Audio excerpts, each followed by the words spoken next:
คนที่เพ่งโทษเฝ้าจับผิดแต่ผู้อื่นคือคนที่ต้องเดินทางอีกไกลยาวนาน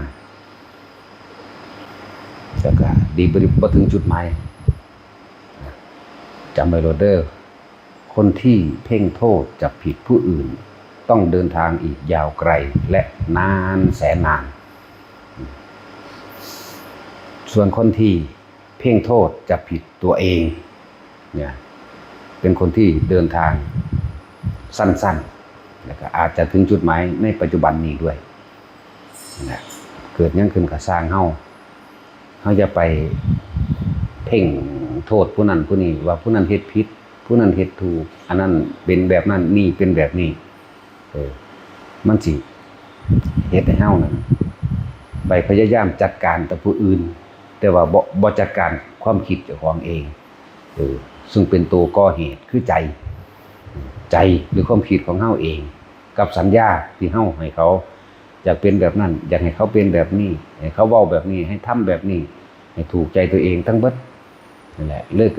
กิดกลายเป็นมองนอกตนเองเบิดเลยเนี่ยจึงบอกว่าเพ่งโทษจับผิดผู้อื่นต้องเดินทางอีกยาวไกลแล้วก็นานแสนนานแล้วก็ไม่มีวันถึงบ่มีวันถึงพร้อมเด้คนเพ่งโทษจับผิดผู้อื่นบ่มีวันถึงจุดหมายแล้วก็บ่รู้ว่าจุดหมายของเจ้าของคือหยังซะโดยซ้ำไปนั่นแหละจุดหมายแค่อยากให้ผู้อื่นเฮ็ดถูกใจจังซี่บอกจุดหมายอยากให้ผู้อื่นบอกถูกใจจุดหมายคืออยากให้ผู้อื่นทำตามตนเองเคารพตนเองนับถือตนเองจุดหมายมันเป็นแบบนั้นบ่นั่นแหละคือคนหลงตทันคตรณามะหลงในนามของตนหลงในความเห็นของตนเด้นั่น ต้องเวียนกลับไปเวียนกลับมาเป็นสั้นแต่คนที่เพ่งโทษจับผิดตัวเองนะเกิดยังขึ้นน้อมเข้ามาหาความประพฤติของเจ้าของเองโดยกายโดยวาจาผู้ใดบอกแนวใดน้อมเข้ามาเบิ่งนั่นนี่นะเป็นสั้นจึงเป็นคนที่สามารถเดินทางอาจถึงในวันนี้นะและหนทางของเขาก็ไม่ได้ไกลเสียเลยเฮาพูดถึงจุดหมายแล้วคนจังซี่เป็นคนมีจุดหมายคือต้องการพ้นทุกข์อย่างเดียวต้องการเข้าสู่พระนิพพานอย่างเดียวคนที่มีพระนิพพานเป็นอารมณ์มีพระนิพพานเป็นจุดหมายถ้าตั้งใจไว้ดีแล้วมันสิจับผิดเพ่งโทษเฉพาะตนบ่ออกนอกตนเด้อนั่นแหละการทำกุศลอันสูงสุดบัดนี้บุญคือความสงบเย็น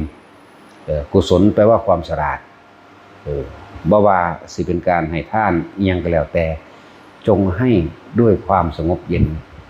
อย่าให้ด้วยความปรารถนาสิ่งใดสิ่งหนึ่งจึงจะเป็นบุญขึ้นมาได้จึงจะไม่เล่าร้อนจึงจะไม่กังวลเด้อให้แล้วไปเลยทุกคนเคยเทเศษอาหารถิ่นคิดออกบ่ได้คาดหวังได้ว่าสิได้บุญแต่ว่านั่นกลับเป็นบุญอันยิ่งกว่าที่เจ้าของเคยตั้งใจท่านแต่ว่าในการตั้งใจท่านไปแล้วตั้งใจแลกคือกันตั้งใจขอตั้งใจแลกนั่นแหละอานิสงส์จึงไม่เหมือนกับอานิสงส์ของบุคคลที่เทเศษอาหารถิ่นเข้าใจว่าอะไรมันบ่ได้คิดนำเลยเทศาสตร์อาหารถิ่นเศษอาหารเทถิ่นจ้าสัตว์ทั้งหลายได้กินเขาจือบุญคุณได้จ้ะพวกกับตั้งใจไปท่าน 10,000 บาทเนี่ยเอาท่าน 10,000 บาทพร้อมทั้งของใส่อย่างหลายอย่างก็แล้วแต่ว่าใจมันสิกังวลกับความอยากได้เนาะขอผลท่านนี่ให้ข้าไม่เจ็บไม่ไข้ไม่ป่วยให้รวยเกิดพบใดชาติใดคำว่าทุกข์ยากลำบากอย่าให้มีให้เป็นเศรษฐีมหาเศรษฐีวานเห็นบ่ล่ะอานิสงส์เลยบ่เกิดได้แต่ท่านเก่าใจบ่นี่มันบ่สูญหายไปเป็นแนวใหม่ดอกท่านของสดก็ได้ของสดล่ะนะมันอยู่คือเก่าแต่ว่าอานิสงส์สิ่งที่พึงจะได้อันเป็นเครื่องประกอบจิตคือปัญญานี่มันบ่ได้คือพวกนั้นเด้มันบ่มีความหวังจักสาดน้ำทิ่มเศษอาหารทิ่มจ้าลงไปสัตว์ที่อาศัยอยู่ในดินอยู่ในใบไม้อยู่ในหยังก็แล้วแต่ต้องสาดต้องตามน้ำคลองน้ำทิ่มน้ำเสียคิดเบิ่งเด้อสัตว์อยู่ในหั่น จำนวนประมาณบ่ได้จังซี่นั่นแหละมันก็เลยมีอหยังที่มากกว่ากันแต่ก็ทำให้เกิดความสงบเย็นด้วยถ้าคนคิดถึงตรงนี้นะคำว่าบุญคำว่ากุศลแยกออกเป็นคนละอย่างบัดนี้ถ้าเอามาต่อกันก็ต่อได้กุศลกุสะแปลว่าหญ้าคาศัพท์ภาษาโบราณตะกี้เขาจะเปรียบเทียบโดยวัตถุสิ่งของเข้าใจว่าล่ะเปรียบเทียบโดยต้นไม้เปรียบเทียบโดยว่าหญ้าคาถ้าเฮาย่างไปไอ้ที่เป็นหน่อก็ทิ่มตีนได้เหยียบบาดได้คือกันไอ้ที่เป็นใบขึ้นมาแล้วก็สามารถบาดแข้งบาดขาบาดมือก็ได้ไอ้ที่ไปจับแล้วดึงรูดก็สามารถปาดตัวของได้กุศลอันสูงสุดบาดมันเป็นจังได ถ้าว่าให้คุณเจ้าแค่ว่าบุญกุศลเดี๋ยวสิเอาคำว่าบุญกุศลให้ฟังก่อนบุญคือความสงบเย็นแต่คนสมมุติมันบ่เป็นบุญมันบ่เป็นกุศลเพราะว่าการท่านหวังผลในทางมีจิตผูกพันในผลแห่งทางเลยกลายเป็นไม่ใช่บุญกุศลเลยกลายเป็นของที่จะกลับมาทิ่มแทงตัวเองบ่ว่าสิย่างไปกระเหยียบน้ำหญ้าค่านี่แหละกุศลกุสะนี่ก็คือหญ้าค่าบ่ว่าจะดึงไปย่อมบาดมือตัวเองบ่ว่าจะเดินผ่าไปย่อมบาดแข้งบาดขาของตัวเองนั่นเห็นบ่เลยบ่เป็นบุญเป็นกุศลเพราะการทำบุญแลกของเลยบ่เกิดบุญกุศลกุศลคืออานิสงส์ของมันบุญคือความสงบเย็นกุศลคืออานิสงส์ท่านไปแล้วอย่าให้มันมีแนวกลับขึ้นมาทำร้ายตัวเองแม้พอเข้าใจบ่บาดนี้เหมือนกับว่าเฮาท่านสาธุขอให้ข้าพเจ้าจงเป็นผู้มีอายุยืนเป็นผู้ไม่มีโรคภัยไข้เจ็บเบียดเบียนจงร่ำรวย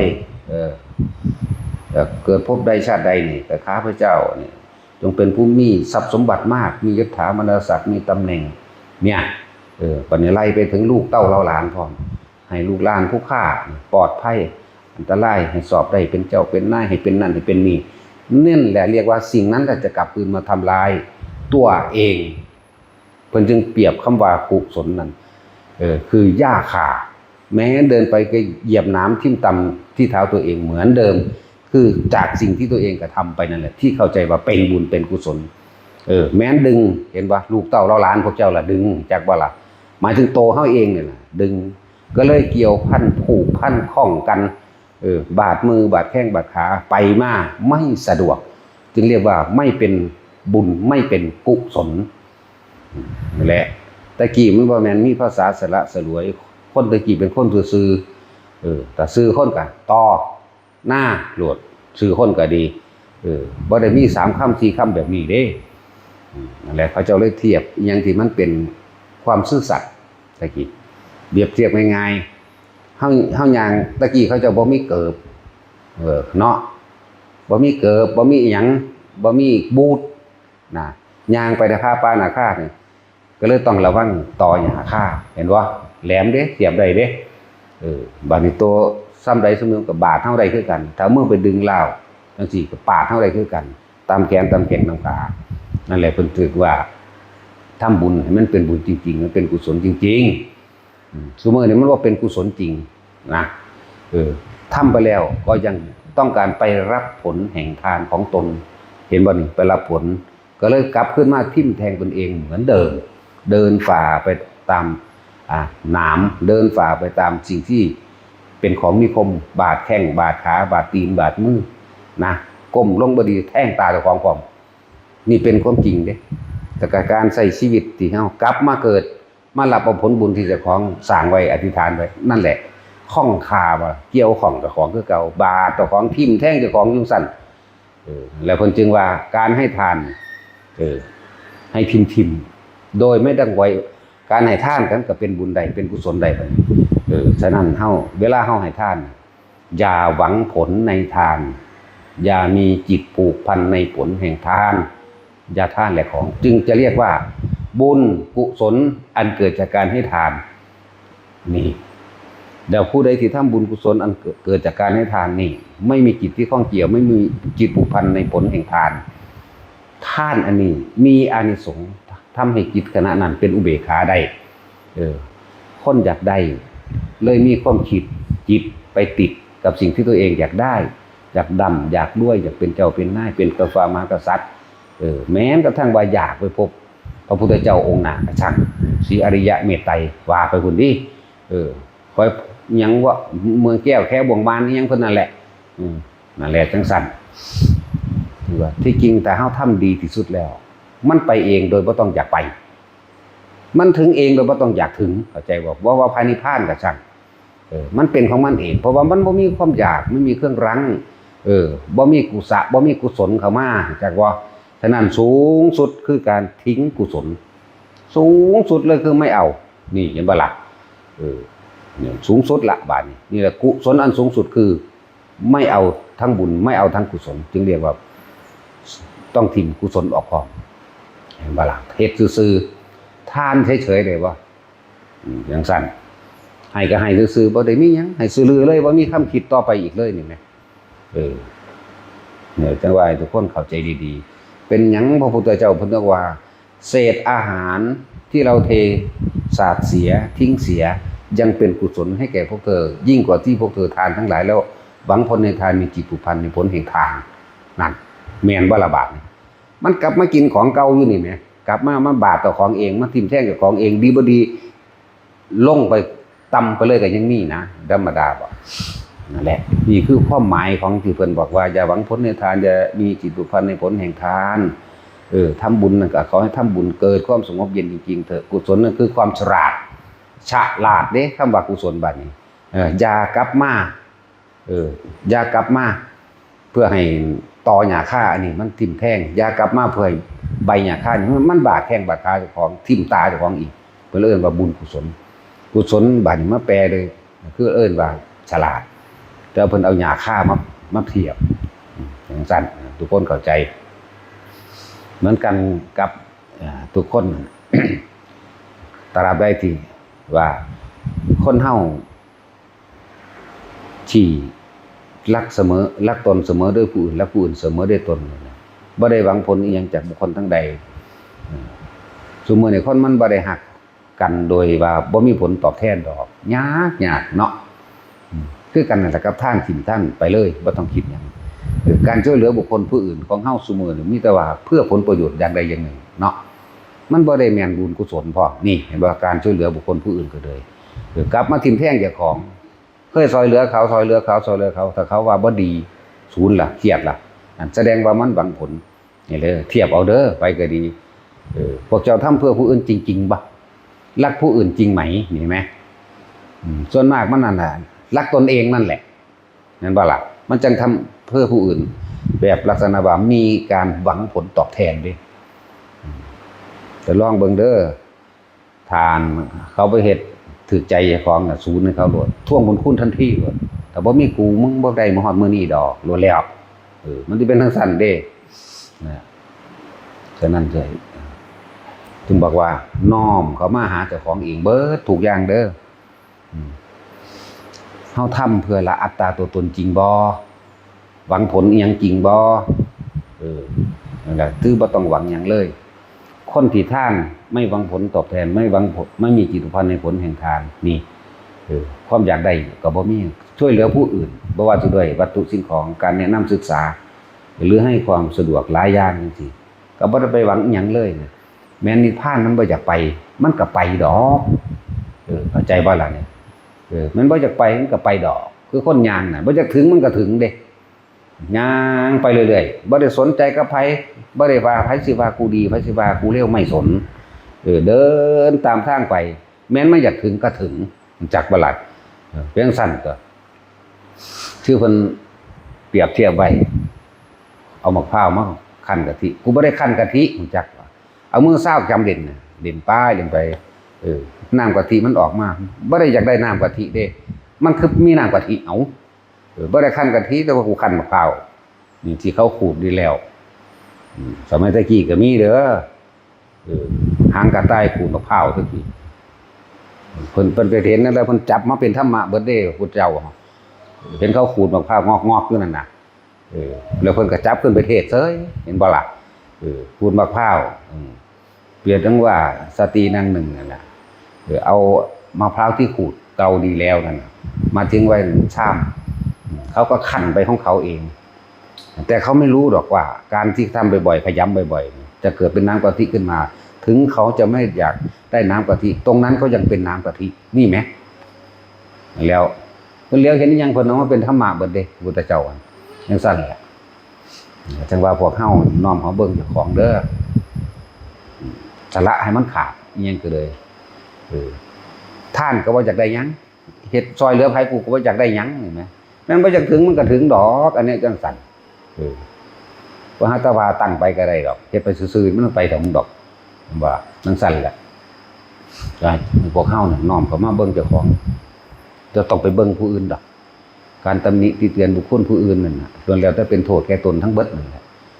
การตำหนิเพียงโทษบุคคลผู้นั้นจะต้องเดินทางยาวไกลและก็ไม่มีวันถึงจุดหมายด้วยแล้วก็ไม่รู้จุดหมายของตัวเองด้วยจึงเป็นวัฏวนวัฏจิตวัฏวนไปทั้งนั้นนั่นแหละทั้งว่าเฮาเบิ่งเจ้าของโลดเบิ่งเจ้าของอย่างเดียวเฮ็ดหยังก็บ่อยากเอาบ่อยากได้อย่างเดียวบุญกุศลอันสูงสุดคือไม่ปรารถนาอะไรเลยนั่นแหละแม้กระทั่งกุศลสร้างศาลาสร้างโรงเรียนช่วยเหลือบุคคลให้ทานอย่างแล้วแต่ถ้าจะเข้าถึงคำว่ากุศลจริงๆคือไม่เอากุศลคือไม่หวังผลในทานไม่มีจิตพันในผลแห่งทานไม่ปรารถนาสิ่งใดๆเลยบุคคลผู้นั้นแม้ตายยังต่ำเด้ดีบอกไว้ยังต่ำว่าเขาย่อมเข้าสู่พรหมกายิกาเมื่อหมดอายุจากพรหมกายิกาย่อมเข้าสู่สุทธาวาสเมื่อหมดอายุจากสุทธาวาสหรือบางที่ก็ปรินิพพานในระหว่างท่ามกลางที่ยังมีอายุอยู่หรือยังไม่หมดอายุนั่นแหละเป็นทางสั้นบ่อยากได้มันทางใดบ่อยากเป็นทางเป็นนี่ล่ะแล้วจังว่าทุกคนสังเกตตัวเองโลดยังก็ดีคนที่ท่านแบบนี้ได้คนที่ท่านแบบนี้ได้ต้องได้ฟังธรรมของพระพุทธเจ้าอยู่แล้วการเห็นไอ้หยังประเสริฐสูงสุดการเห็นไอ้หยังที่ว่าเป็นความรู้อันสูงสุดในจักรวาลการเห็นอนิจจังทุกขังอนัตตาสูงสุดในจักรวาลนะส่วนวิธีปฏิบัติคนเลยเห็นอริยสัจสี่อนิจจังทุกขังอนัตตาแม้นพุทธเจ้าเกิดหรือบ่เกิดก็สร้างมันก็อยู่จังซั่นแต่ว่าผู้ที่นำอริยสัจสี่ต้องมีพระพุทธเจ้าซะก่อนมาเทศก็เทศก็มาประกอบกับอนิจจังทุกขังในตานี่เด้ล่ะเห็นทั้งหลายเป็นของว่างเปล่าบ่ควรเข้าไปถือเอาไม่มีสิ่งใดจีรังยั่งยืนไม่ควรเข้าไปยึดมั่นถือมั่นผู้ใดเข้าไปยึดเอาในความเป็นอนิจจังในความเป็นอนัตตามันก็ถูกกันตัวก็เวียนว่ายตายเกิดตัวนี้แหละการเห็นอนิจจังทุกขังอนัตตานี่แหละประเสริฐนั่นล่ะเป็นการเห็นที่สูงสุดในทุกวิชาล่ะบ่มีผู้ใดสิอยู่นี่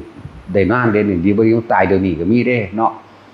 นั่นแล้วมันเห็นง่ายๆเด้มันได้เห็นยากเด้ล่ะการเห็นอนิจจังกับการเห็นอนัตตานั่นแหละเป็นการเห็นที่สูงสุดเห็นแล้วพ้นทุกข์ได้เลยเห็นแล้วนะถ้าเห็นแล้วว่าท่านได้พ้นมันก็เลยไม่ทุกข์จักบ่ล่ะนั่นแหละสุญญโตโลกเออนิจจังอนัตตาโลกนี้เป็นของว่างเปล่าเป็นของไม่เที่ยงบุคคลผู้ใดเข้าไปยึดถือมั่นเอาในความว่างเปล่าเอาในความไม่เที่ยงเอาในความที่ไม่มีอยู่จริงบุคคลนั้นย่อมเป็นทุกข์เห็นบ่สุญญโตโลเกอนิจจังอนัตตาเด้คนจังมาต่อทุกขังที่หลังเอา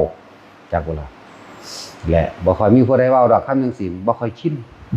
สุญญโตโลเกอนิจจังอนัตตานี่บ่ค่อยมีไผเว้าเด้